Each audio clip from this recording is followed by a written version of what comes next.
And I talked in that live stream episode, I talked about what is congruence, and I went over a model that was developed by 3 play therapists and talked about their model a little bit to learn how to be congruent in sessions. This week's episode, I want to talk about what gets in the way of developing congruence with your clients in sessions, because it can be hard. I mean, the whole idea of congruence in sessions with your clients sounds amazing.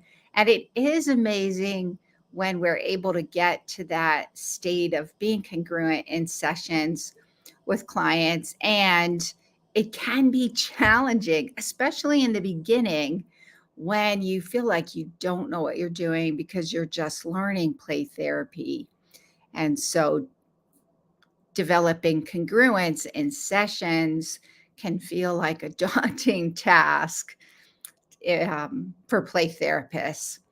So that's what I want to talk about today.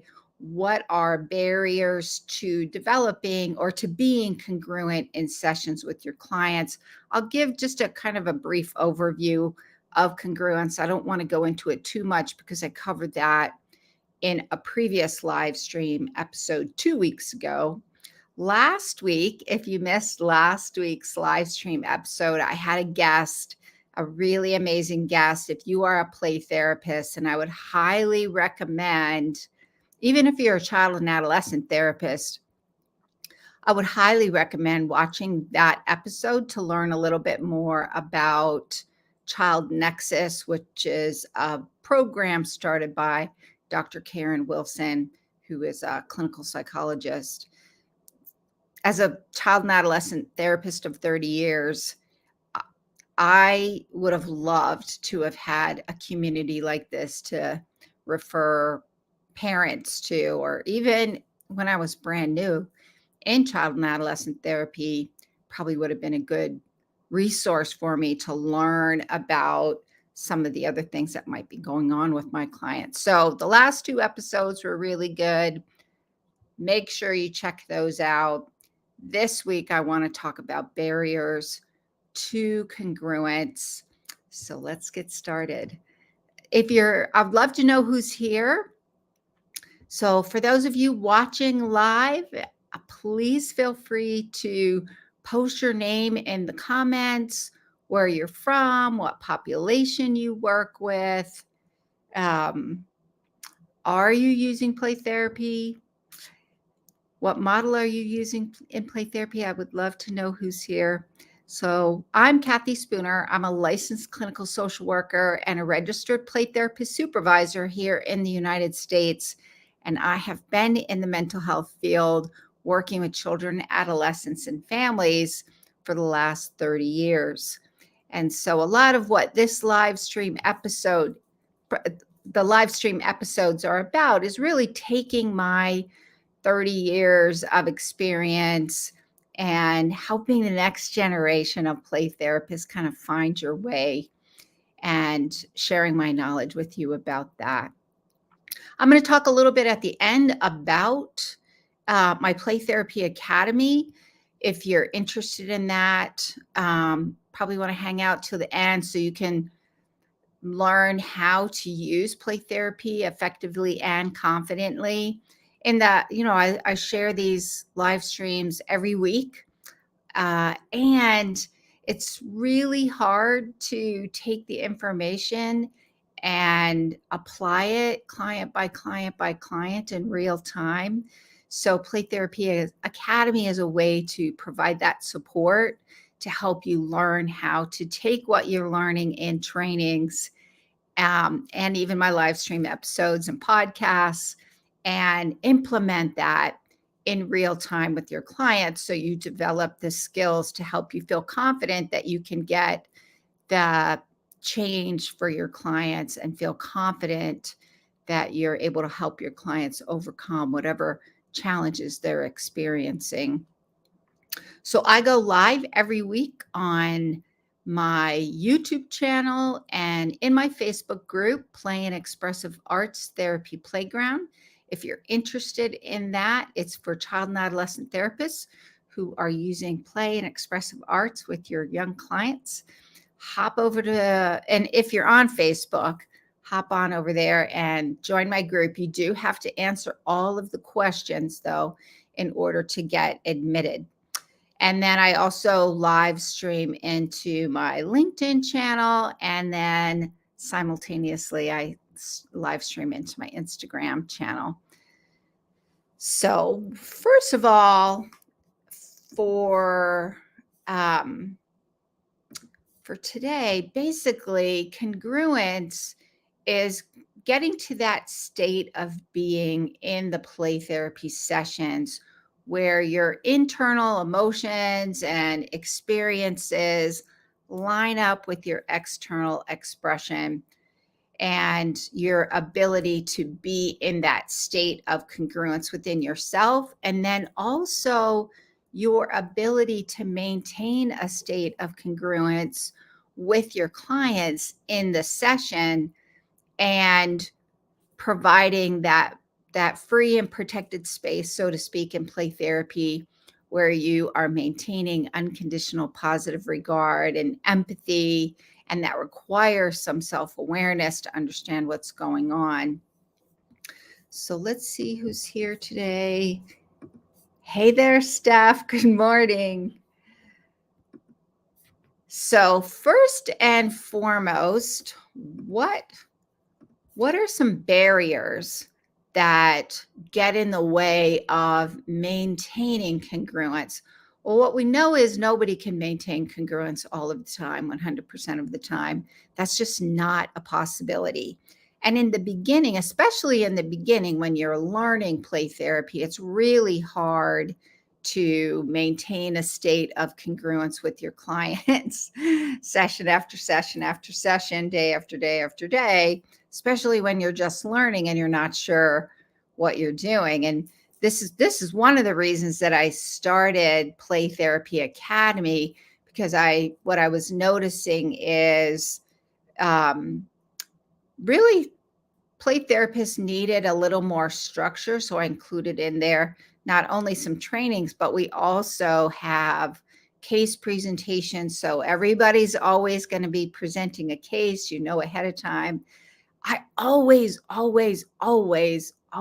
encourage the use of video if you can get permission, because the best way to get help learning how to use a play therapy model and your way of being in the session, which has everything to do with congruence, is much more effective. You learn so much better when you're using video, as long as you have that permission from your clients. And of course, we maintain privacy and confidentiality in the group. So that's what we're going to talk about today. What are some barriers to congruence? Hey there, Sherry.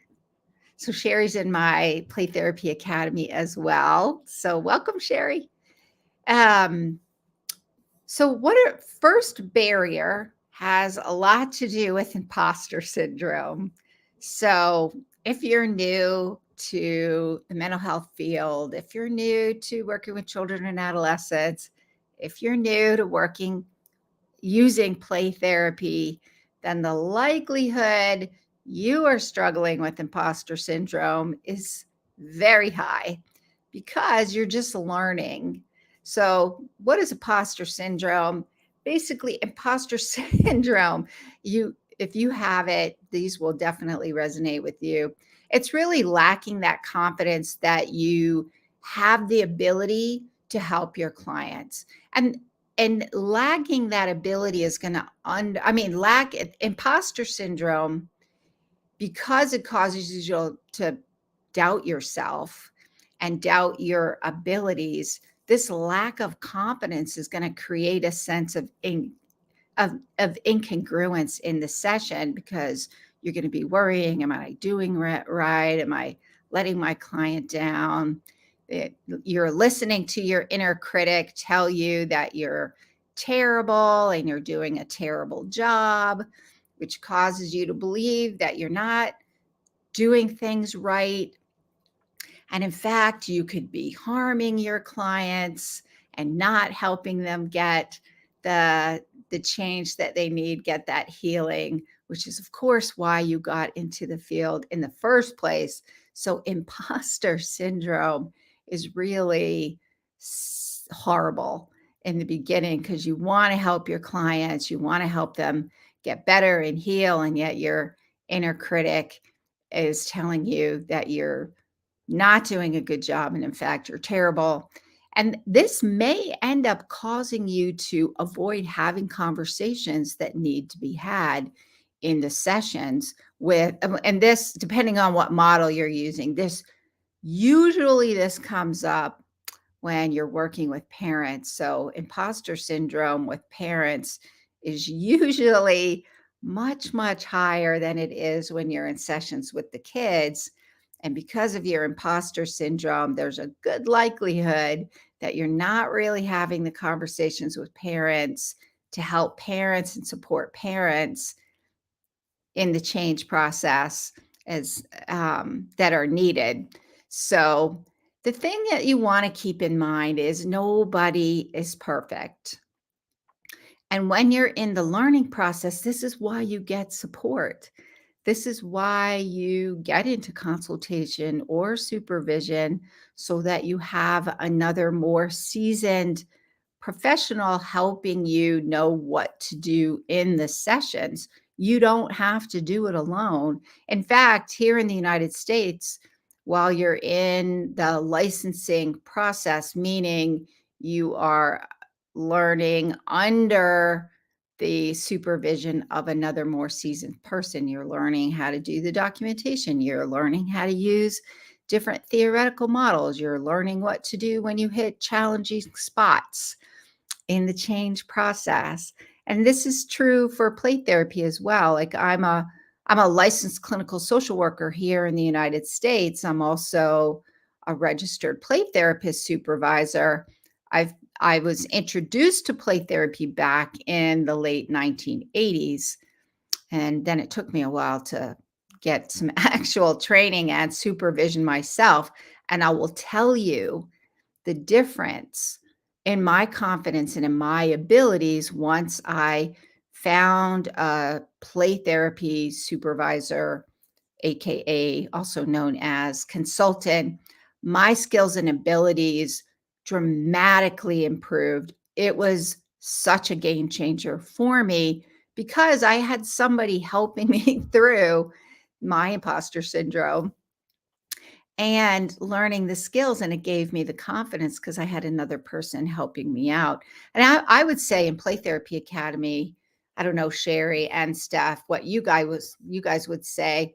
I mean, in Play Therapy Academy, it's a group format, so it's not just me giving my ideas, but it's also the collective wisdom and experience and knowledge of the group and getting their feedback. So not only do you get the support of myself and Play Therapy Academy, you get a whole group of like-minded, supportive play therapists to help you along the way. So you don't have to do it alone.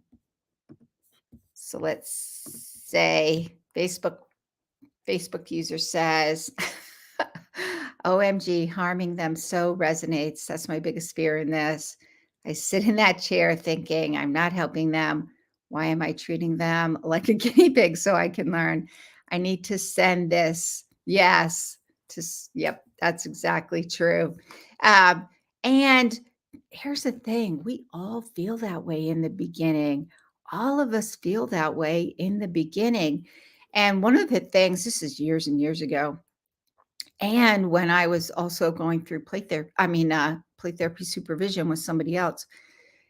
And when I was just getting started, my supervisor would regularly remind me that even though I might have felt like I didn't know very much, I actually did know more than my clients. And I did know how to help them. When I was able to set aside my anxiety and my imposter syndrome and really kind of settle in and be that congruent, compassionate, unconditional positive regard in the sessions, don't underestimate the power of the therapeutic relationship, especially in the beginning. That is a powerful, powerful um, support. I mean, here's the way that I would think about it, and this is what I would offer up. The skills and the theoretical model, yes, those are important. Those are what help guide you through the change process, knowing what to do. The therapeutic rapport, though, is what anchors and creates that safety in the sessions to help your clients do the hard things. Think about it. How many times have you been in a hard place and you went to a friend, you went to somebody that you trusted, you knew cared about you, and you just kind of let it out and vented. You didn't want them to fix it for you. You just really needed somebody to hold that space for you, to see you, to validate you. How healing is that? So I would offer that up for imposter syndrome. Yes, it is really important to learn the skills and theoretical models for sure. And if you don't have that therapeutic rapport, nothing else matters. So establishing that most definitely does provide healing in and of itself. And getting support. You're getting support from a more experienced mentor. You're in Play Therapy Academy. You have not only myself with my 30 years experience, you have the collective wisdom of the group. So you're not doing it alone. You have support, which is also one of the reasons why I have this bonus in Play Therapy Academy. We have private group chats. So in between our group meetings, there's additional support in there because I remember when I was going through and learning and my imposter syndrome was off the chain. It was off the chain. It was nice to have a group where I could go and get that support. So we also have, if anyone is interested in the Academy, Play Therapy Academy, don't delay. It's super helpful. Thank you, Steph. Yes, my whole goal with that is really to create that supportive environment so you can be the play therapist that you want to be. I mean, we get into this field. It's a hard field. We hold hard stories all day long, client after client. It's a hard thing. And we we need support to do that. And so my mind is I'm at this space kind of place in my professional career where I love giving back now. I love doing the teaching part and the supporting part to help the next generation of play therapists be those change makers for children and their families. So, number 2, what is another barrier to congruence? And that is feeling burned out and overwhelmed. And I'll have to say, I'm feeling that way a little bit today because I just spent 5 days, I think it was 5 days. The Association for Play Therapy had their annual conference. It was in Palm Springs, California this year. And I was there attending some workshops. And then I also presented my workshop on attachment focused family play therapy. And I am feeling a little tired today. I'm not going to lie. Last night I thought, oh my gosh, I'm just going to skip live stream tomorrow. And then I thought, nope, I am not going to do that. I'm going to get this done. And we feel that way too. Sometimes we feel like, oh, I can't do this session one more time. And the thing is, it is hard to feel congruent in play therapy sessions when you're feeling overwhelmed and burned out. And what do we say to parents all the time taking care of their children? We use the analogy of the oxygen mask, like in airplanes, where they tell you if you're traveling with the child, if anything happens and the air masks drop down, make sure as the parent you put the air mask on first, because if you don't take care of yourself, then you're not going to be in a really good position to take care of your clients. And this is true for play therapists as well, making sure that you do take care of yourself. And there were times that if I'm not feeling well, I have to make that decision.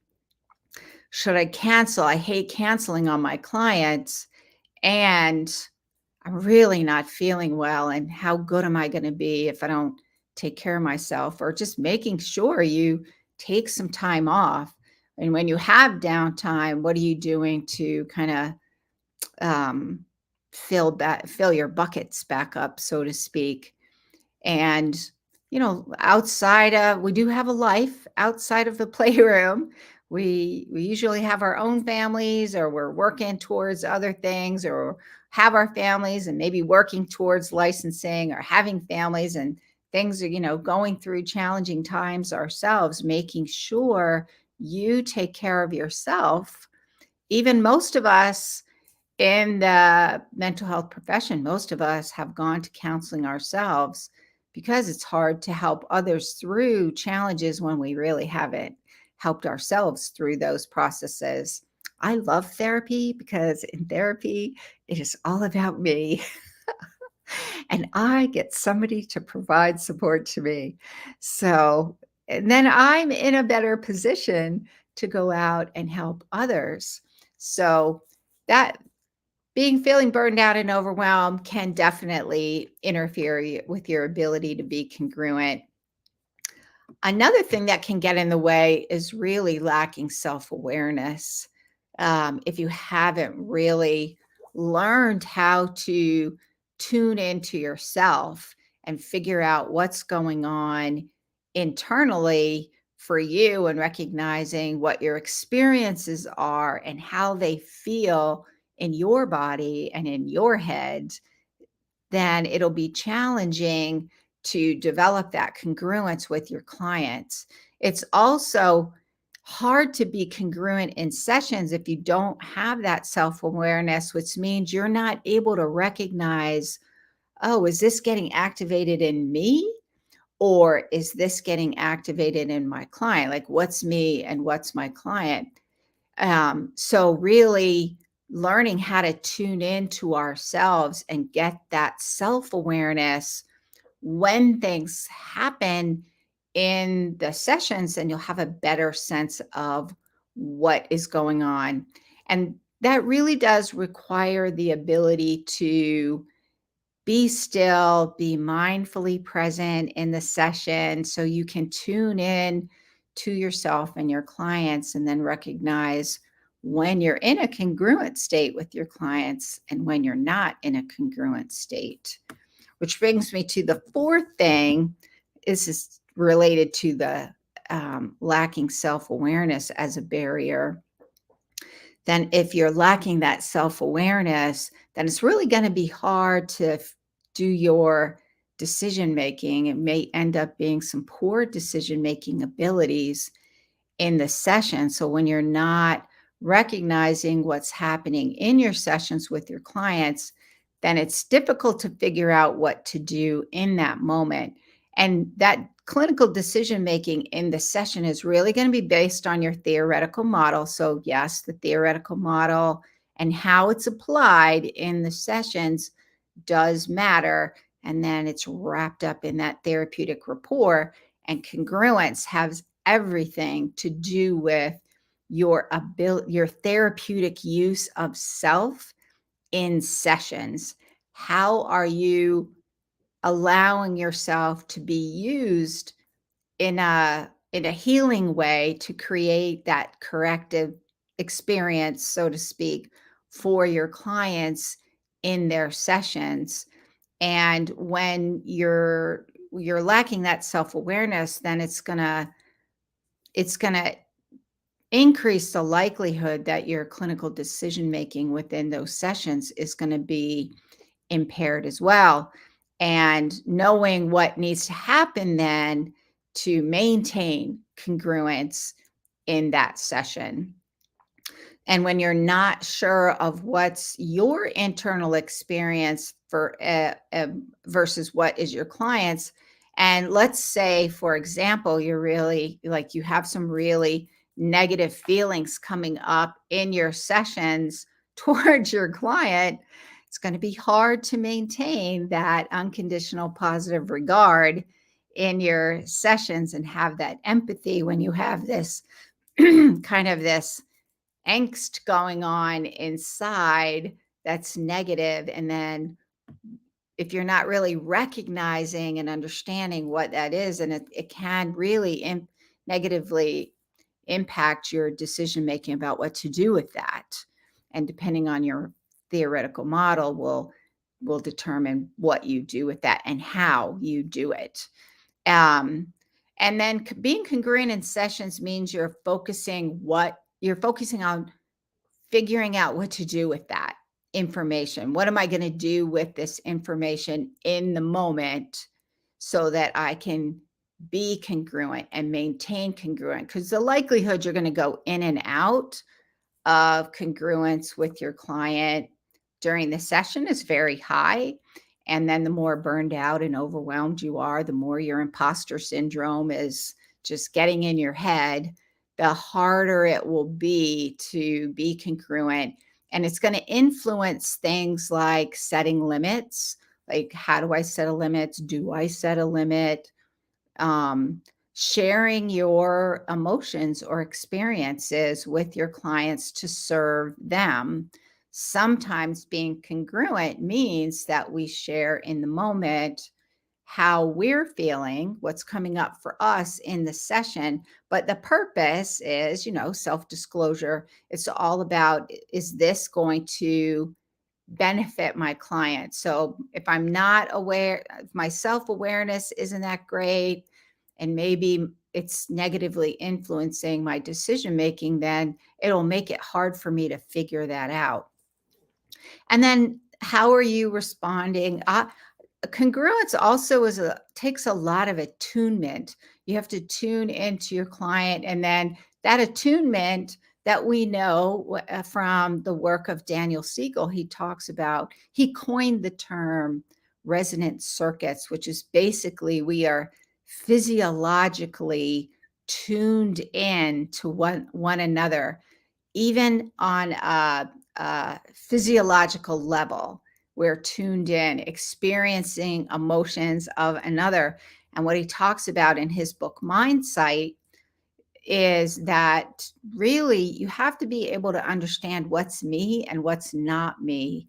And then I look at that as also true when we're talking about this concept of congruence. I need to understand what this is so I know how to track it. How do I reflect this in sessions? And then it's going to really influence my ability to kind of maintain that unconditional positive regard when I'm not really understanding what's going on in myself.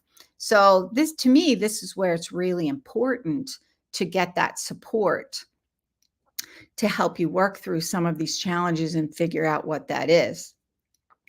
And that support might be your own therapy. As therapists in the mental health field, we always at some point in our careers and in our lives, we will have gone through therapy. Maybe we're in therapy for a while. I like therapy because then it's all about me and we get to talk about me. Because most of the other time I'm always focused on everybody else, focused on my family, focused on my kids, focused on my clients, how to help my clients. So having that space where it can be about me can be nice. But the other thing is you're doing like, what do you do to fill your bucket up? For me, I go for hikes, I go for walks. I make sure on the weekends I have my morning coffee in the morning, and I'm listening to some of my podcasts, and I'm listening to music that kind of fills me up with my coffee. Those are things that I do to help me kind of reset. And those are important things for all of us to be doing, figuring out what that is. So those are the barriers to congruence in play therapy. If you were looking at the thumbnail on the event, It said 3 barriers to congruence. I added a 4th after the fact. So this, you got an extra bonus one today. So 4 barriers to developing and maintaining congruence. So just a quick recap of those 4 barriers. 1 is imposter syndrome. It is the enemy of congruence. It will cause you to doubt yourself constantly, think you're doing a terrible job, that you're harming your clients. You should just get out and not do it anymore.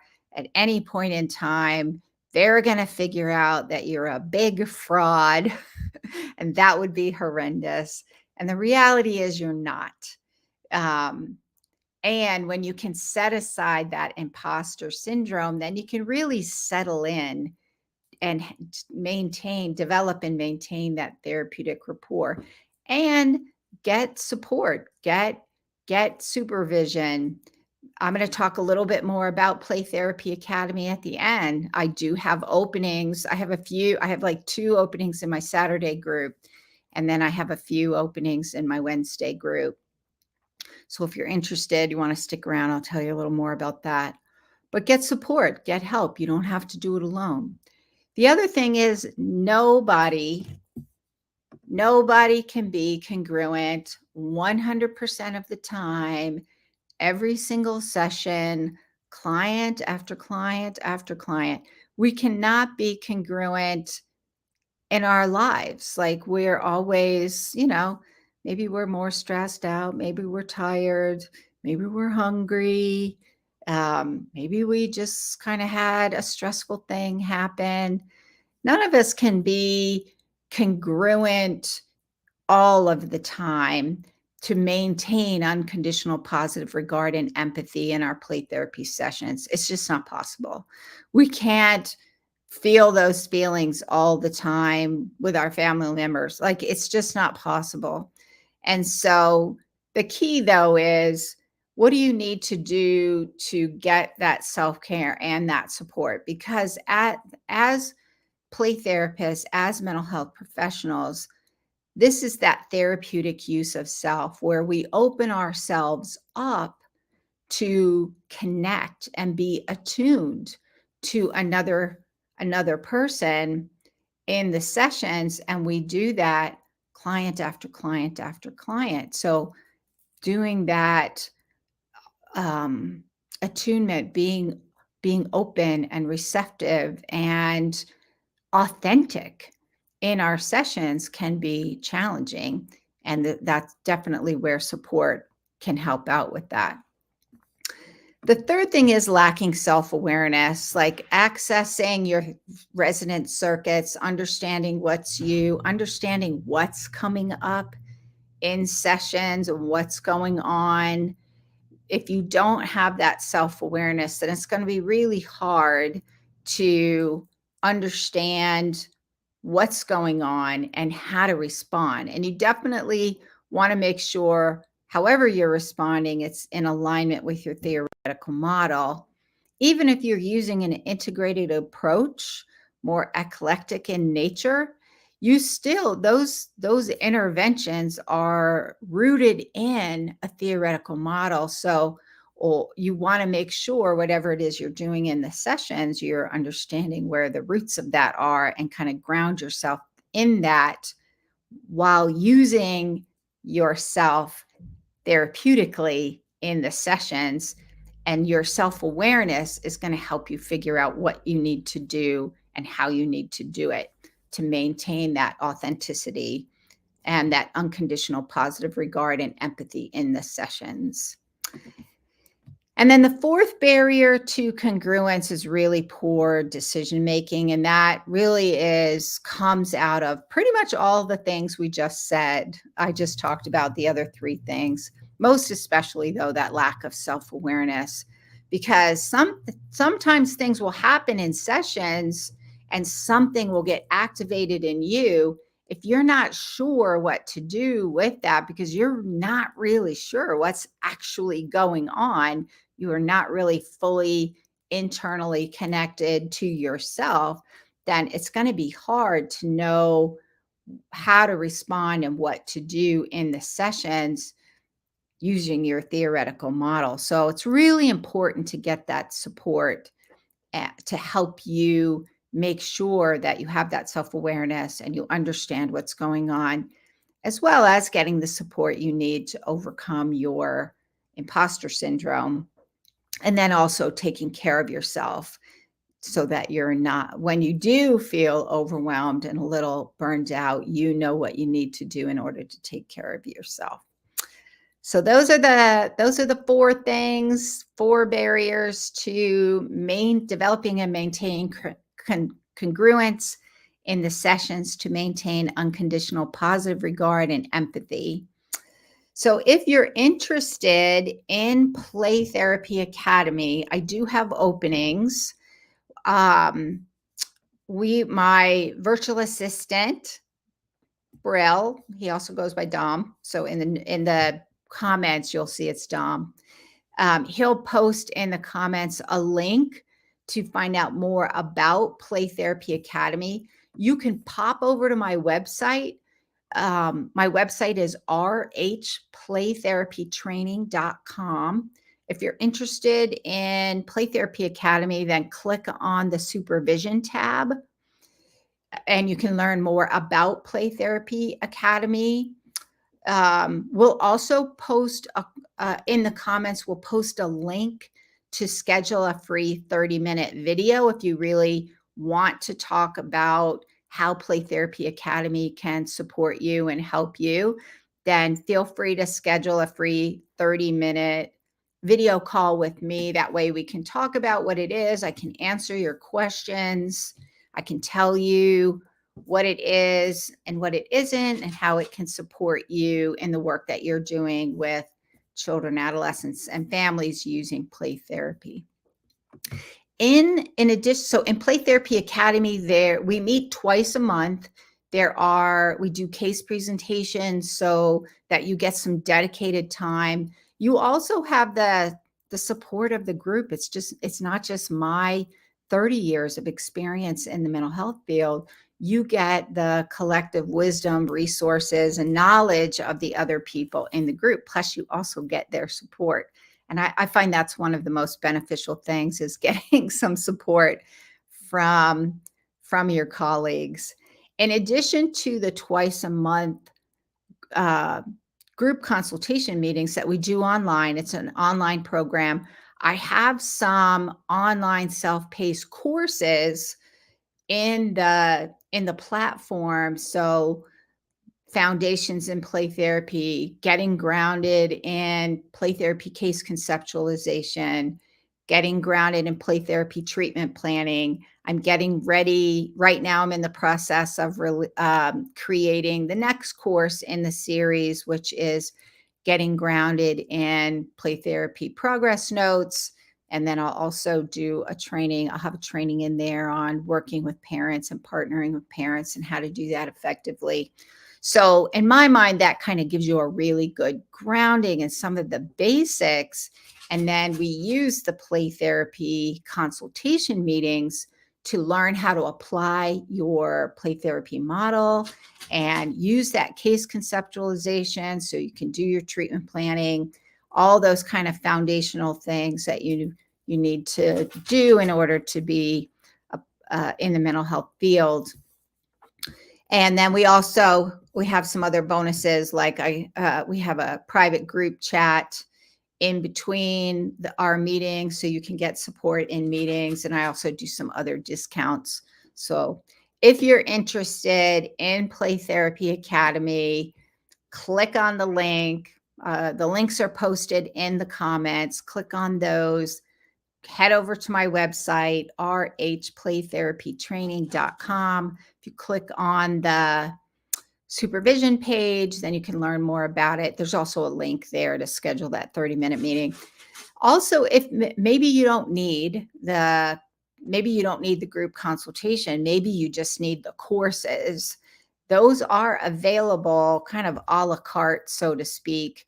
Getting grounded in play therapy foundations, getting grounded in play therapy case conceptualization, and getting grounded in play therapy treatment planning. These courses are currently available individually. You can buy one at a time on the website. So if you're interested in checking out those trainings, then head over to my website at rhplaytherapytraining.com. Click on the courses page and you'll find more about those there. All righty, thanks. And I will see you guys next week. Bye for now.